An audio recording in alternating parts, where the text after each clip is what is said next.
whatever I want to talk about, which is pretty awesome. So I'm excited today to have someone whose name you're going to know. If you don't know his name, you'll know his books. Jerry Jenkins is one of the most prolific authors of our day, especially in the Christian world. You know him with the Left Behind series, sold tons and tons of books. He's got lots of other stories. He's got John's story, which is part of the Jesus Chronicles. He's got Though None Go With Me, I could go on and on. Lots of books. He has a new series, and the first book comes out tomorrow, and so I'm excited about that. And this whole series is one of the coolest things going on right now in Christian media and just in the Christian world, and that is the Chosen series. And I'm going to show you a trailer in a second, but this is the book you're looking at called The Chosen. It's the first one, I Have Called You By Name. And this is a series, or a series of books based on, well, not based on, but going along with a television series, which if you haven't seen The Chosen, it is one of the coolest things, both from a production standpoint and just from a content standpoint, I think, going on right now. And so I want to show you something, and pay attention to the guy at the very end who comes on and tells you how to watch this, because there's a connection here, and we'll get into that. And then we'll talk to Jerry Jenkins live. But first, I want to let you watch the trailer for season 1 of the television series called The Chosen. Here it is. They've run out of wine. Mother, my time has not yet come. If not now, when?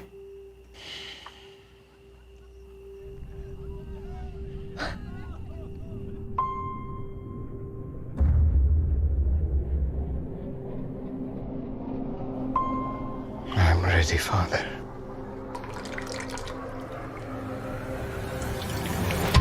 It has begun. What has?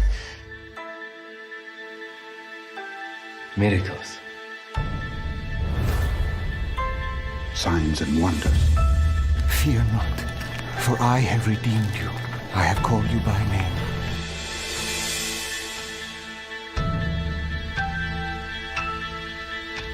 You have experienced a miracle, Mary. I saw him. It was incredible. Our Father, Our Father, who art in heaven, who art in heaven, hallowed be thy name. hallowed be thy name. The man has a following. He's a rogue who answers to no one. You asked me before if I knew his name. Now everyone knows his name, and I fear for his safety. Throw this down for a catch. Do you think that impossible things can happen? That overturn the laws of nature? That cannot be explained.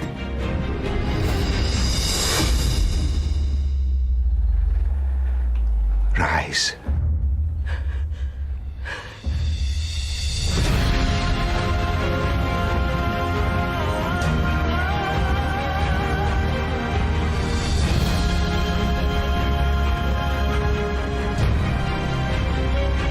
Matthew, son of Alphaeus.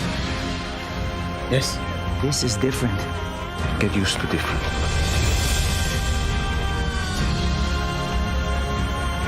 My whole life, I have wondered if I would see this day. Follow me, Nicodemus, and you'll see more. God loves the world in this way, that he gave his only son. I'm going to tell everyone. I was counting on it. Anything is possible now. Don't you see? Let's go. I was one way, and now I am completely different. And the thing that happened in between was him. Hey, it's Dallas. I'm the creator of The Chosen, and yes, season 1 of The Chosen is complete. All 8 episodes, they're available right now. You can look up The Chosen in the App Store or Google Play. and we're easy to find. You can download it and be watching within minutes. And in fact, it's unprecedented technology. You can connect to almost any device you have directly, and you don't even need a subscription. So I hope you'll check out season 1 of The Chosen right now.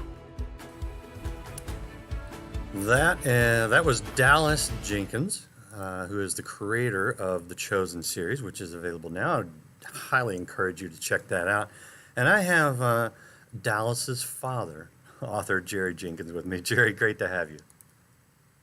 Thanks so much for having me, Randy. Good to be with you. Now, I guess, you got to be proud of your son for pulling this off. I don't know if people are aware of how this thing came together, but I know you're aware. This was not an easy thing to do. No, and it was really born of failure. Dallas talks about this fairly openly, and it's kind of ironic. I am proud of him, and I love to talk about my beloved son because he talks about God's beloved son. That's what he's doing with The Chosen. But he had he'd been in Hollywood for 10 years and then worked at a big church in Chicago making feature films. And he had a failure at the box office. He had a movie that was called The Resurrection of Gavin Stone, which I loved, and so did the studio. They thought it tested well and it was going to be great, and everybody was excited about it. And it simply bombed at the box office, and they know this immediately. You know within a day or two. And so Dallas and his wife were up one night crying and praying about what was next, and his career was virtually over in Hollywood because when you have a bomb like that, they don't come back to you. And his wife was led to the feeding of the 5,000 story in the New Testament, and she said, God seems to be telling me to tell you that your job is not to feed the 5,000. Your job is to just bring the loaves and fish. And that resonated with Dallas. And then she said, he's also telling me I do impossible math. And we're not from a tradition where we hear from God, audibly or anything like that, or have visions. But she really felt this deeply, that he was saying, I do impossible math. And they were hoping that meant this movie that failed would turn around and become a success, which it did not. Mm-hmm. Dallas had done a short film for his church called The Shepherd. And it was simply a story of a young shepherd who got to go to the nativity scene. And it was about a 20-minute short and really powerful and moving. And he said, what I really want to do is expand that and tell about the people that Jesus chose to surround himself with, and hope that people can see themselves in these stories.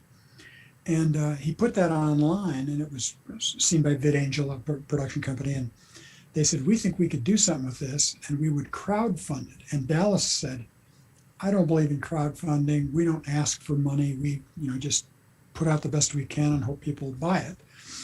And they said, well, let us try this, not donations, but investments. People can invest in this. And he said, I'll bet you won't make more than $800 on this. Mm-hmm. Within a couple months, they had raised $10 million from 19,000 investors and had enough to shoot the first season.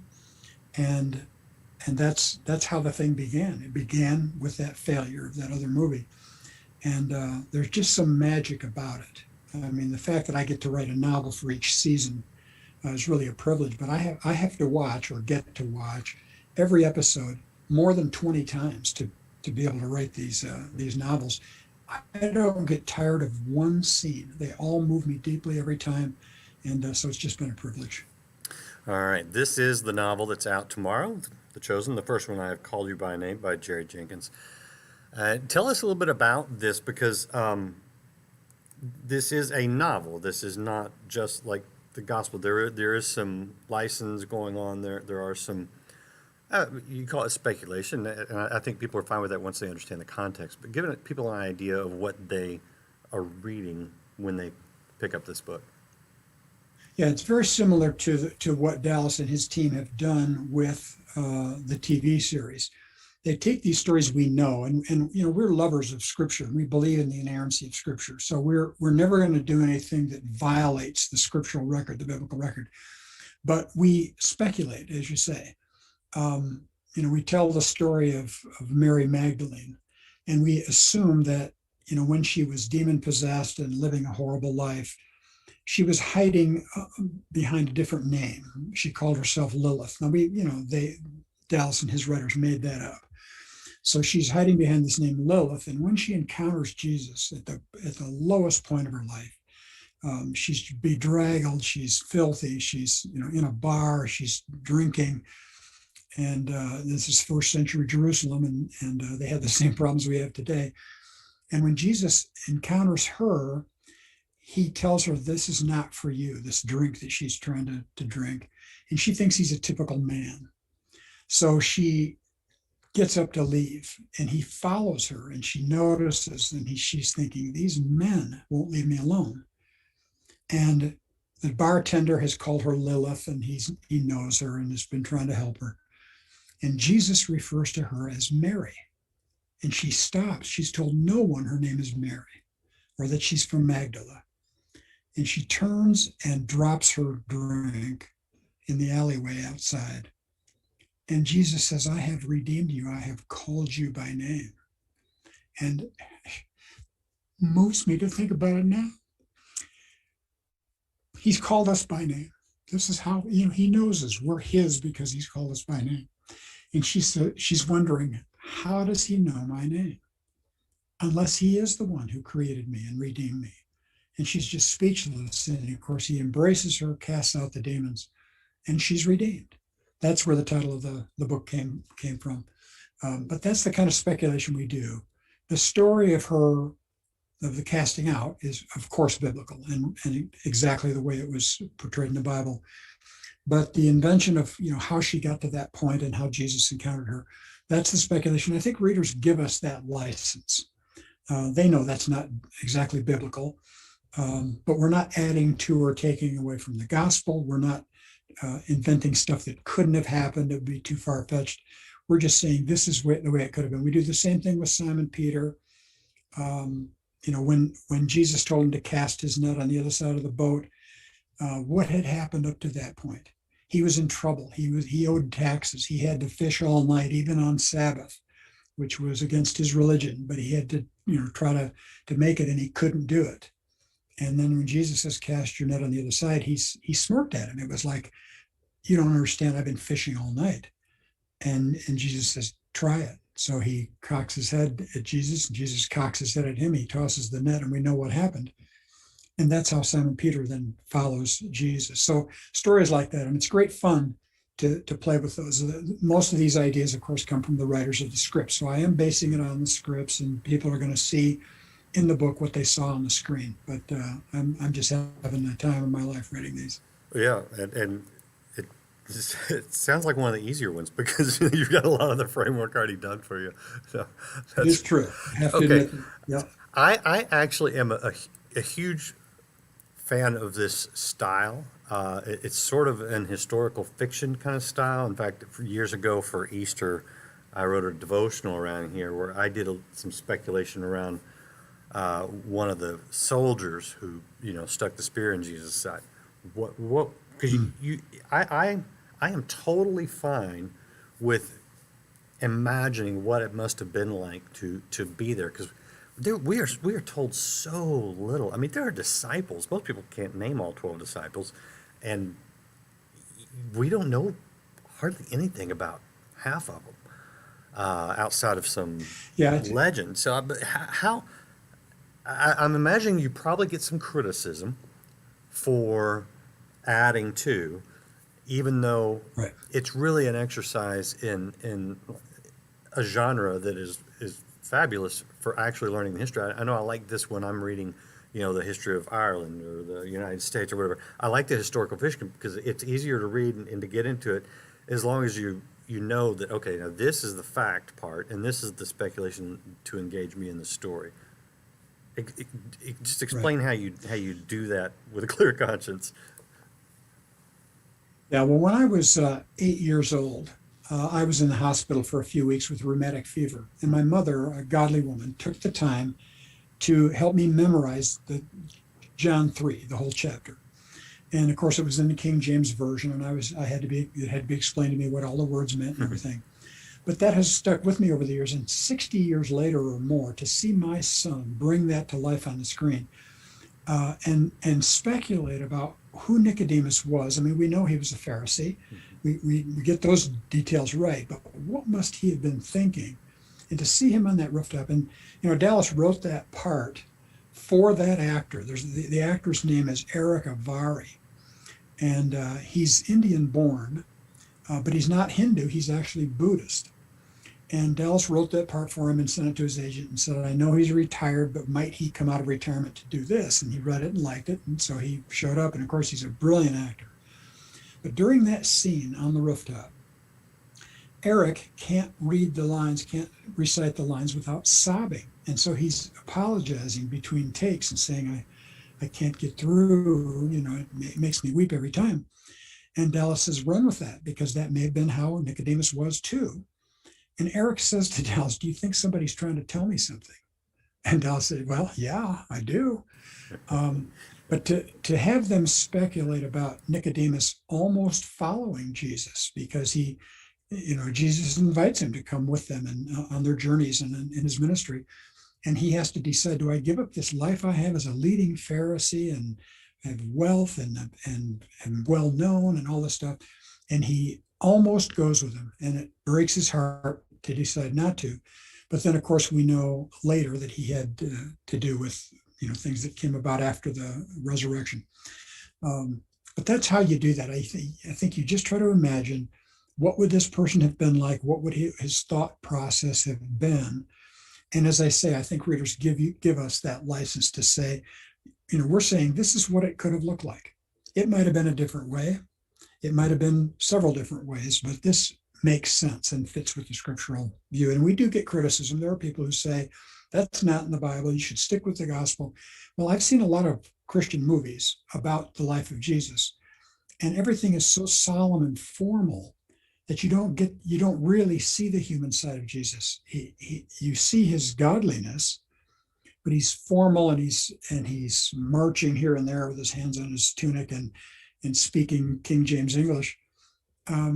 We tend to think he was real. He was also 100% human as well as 100% God, and would have had a sense of humor and would have bantered with his friends and would have danced at a wedding and that type of thing. So that's fun to play with. Yeah, well I think he's one-dimensional in most tellings, in film or television.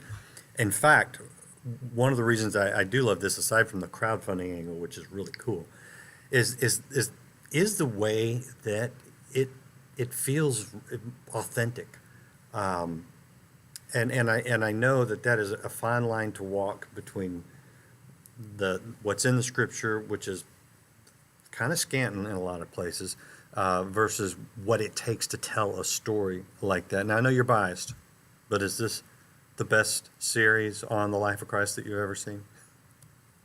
It really is. And when I first started watching these and was so moved, I kept thinking, well, I'm the dad. I think everything Dallas does is brilliant. I thought Gavin Stone was brilliant and that it would be, a hit. So I didn't trust myself to predict success. I just knew I was deeply moved by every scene. And in fact, the scene where Mary Magdalene, gets delivered, and then she's going to host a Shabbat dinner, and she's opening the door to people that she's invited to Shabbat. And there comes a knock on the door, and she hasn't invited anybody else. She opens the door, and there's Jesus, the one who delivered her. And she didn't even know his name at this point. The look on her face alone just moves me. You just see it in her eyes. This is the guy. This is the guy who healed me and redeemed me. That stuff never gets old. And so I just love being involved in a project like this. And as I said, I had to watch every episode over 20 times to make sure I get everything just right when I do cover the scenes that are on the screen. And they don't get old. They really don't. Were you able to go even further? Because novels obviously tend to have more than a movie or a television show. Were you able to add even more color and context to this world? Yeah, that's really the fun part of it for me, because as a novelist, you have to imagine yourself as that person. I'm sure you did this when you did your story about the soldier. You put yourself in his shoes. What would I think? What would I say? What would I do? I get to be an old woman or an old man, a young person, a child, whatever it is that's in the story, and just imagine. And the big thing that the novel brings out, as opposed to what you see on screen, is the inner monologue. People are thinking, what must Mary have been thinking when this man calls her by name, approaches her, embraces her, casts out the demons? So that's the music of the novel, is the inside story. Oh, that's fun. I love it. Now, this has been, how long has this been out? It hadn't been too long. You're starting to get some It hasn't feedback. been too long. Yeah. Have you gotten some feedback? Well, the book. Yeah, the book comes out tomorrow, but they have already started distributing it through The Chosen, and so we're starting to get some response. But of course, the series itself, Yeah. has just become an international phenomenon, seen by 90 million people in 80 languages in every country in the world.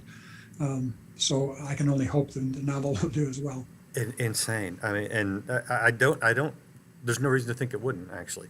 And even what's one thing that I love about a really good series, whichever way it goes, whether I read the novel or I watch the series and then read the books, like something like Lord of the Rings. I mean, you if you love one, you typically love the other, and it's not like one ruins the other. They're both wonderful experiences.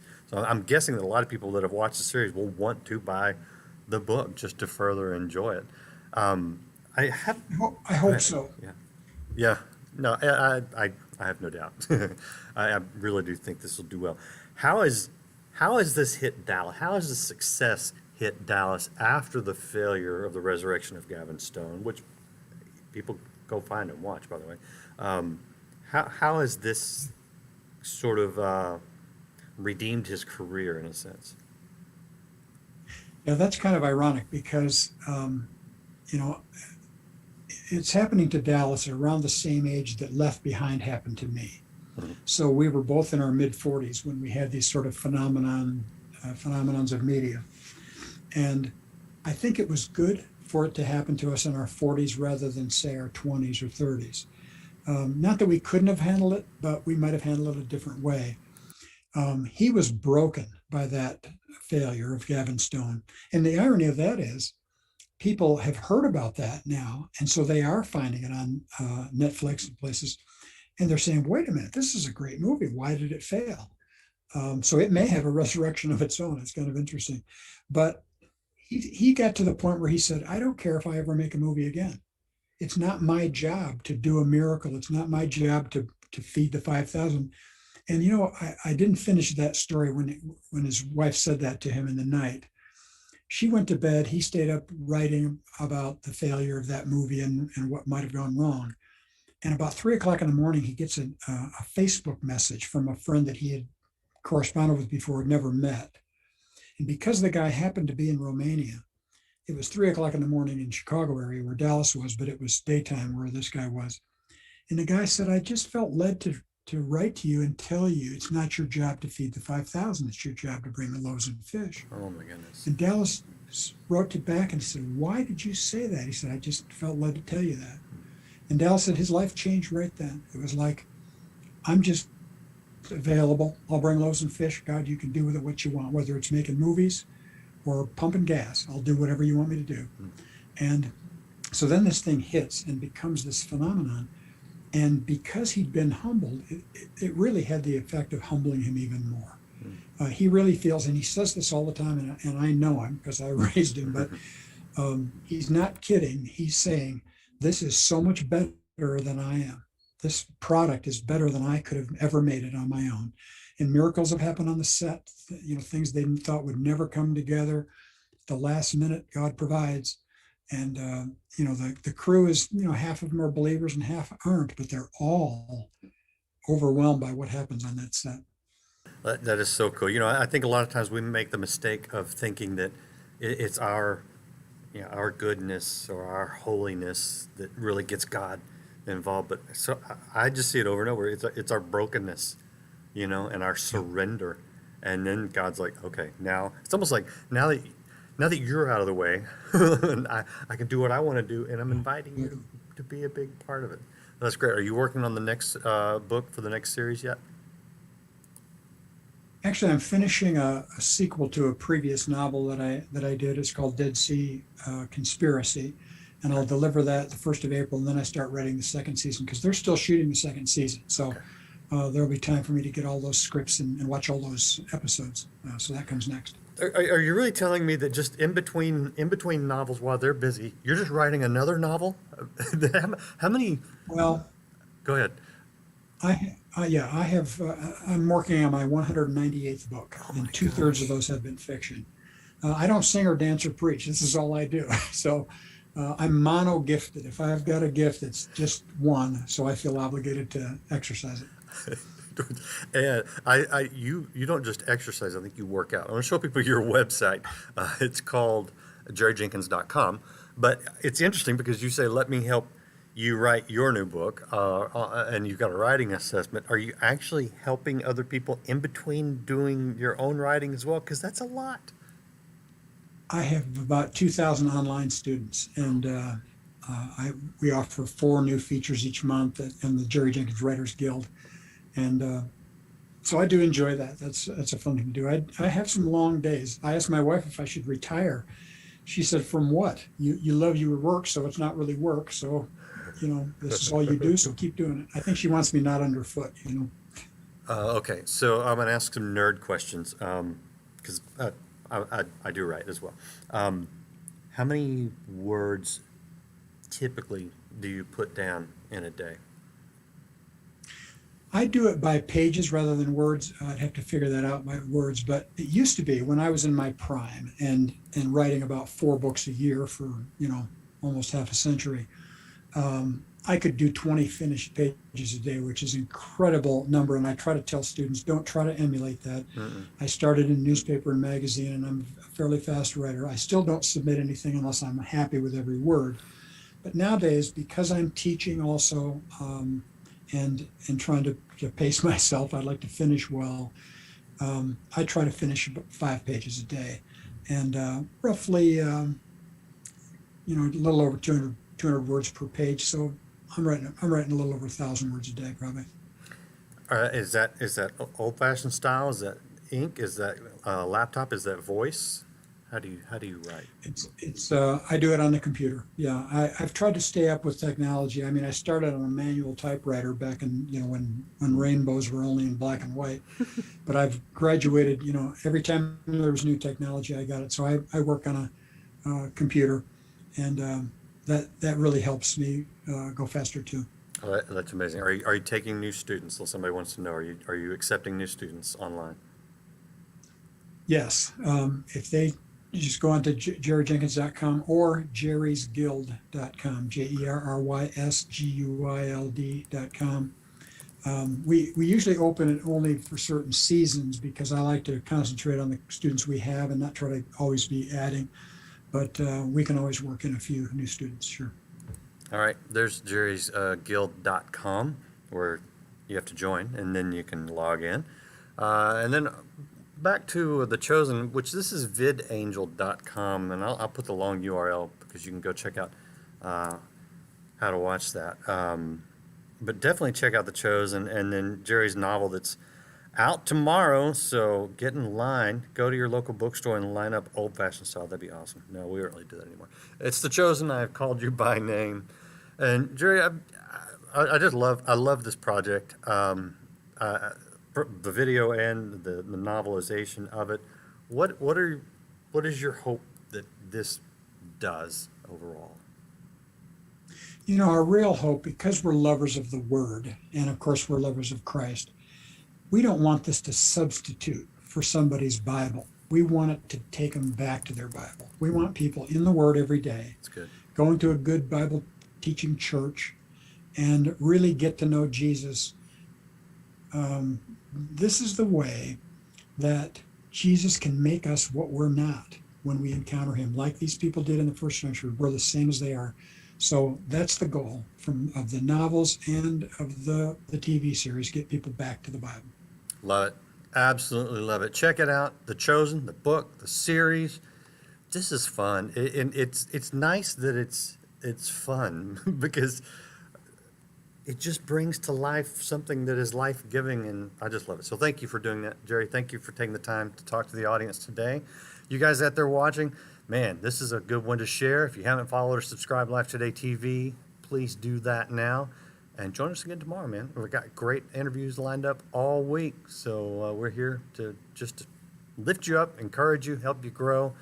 And in between now and tomorrow's live interview, check out The Chosen. We'll see you next time. Just wills me to know that God our served, Jesus Christ of Nazareth, loves you so very much. And if Jesus loves you so very much, surely you are ready now to believe Him, to receive Him, and to receive the healing for body, mind, and soul.